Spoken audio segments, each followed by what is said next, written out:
Ok, Copyte é um projeto que nós iniciamos dentro do quadro de Oranje Funds para assinar-nos por a comunidade mais cerca de FAV para assinar mais informação para os clientes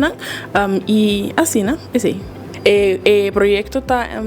vista principalmente para toda pessoa da comunidade, familiar, amistade de nossos clientes, ou a pessoa que tem limitação de vista, para a comunidade, pessoa que está atrás de celebridade, maneira polícia, ambulância, enfermeiro, maestro que quer bem a informação, membro de prensa, grupo que está de voluntário e fona também que quer informação por bem FAV, então há Copyte com FAV. O projeto Copyte por ajuda a prensa de outra maneira também maneira comparação na maneira de dar informação mais acessível na pessoa que tem limitação de vista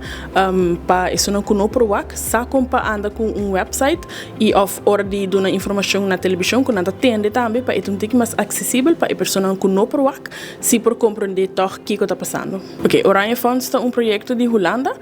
bota diferentes países que está participando nisso aqui, diferentes fundações de países que está participando e aqui é tema da isolação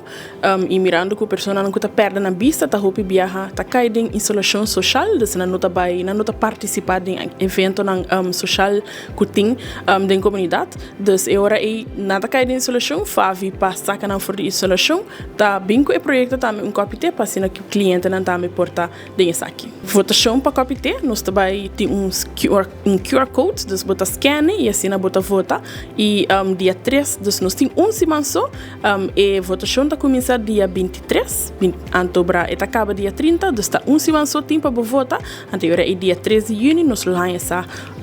se nos passa para a seguinte ronda. E link por ele no nosso Facebook page e shortcut diz busca FAV Primavera por nos e assim o primeiro link ou o QR Code que bolo lo hasi aqui e bolo por votar para nós.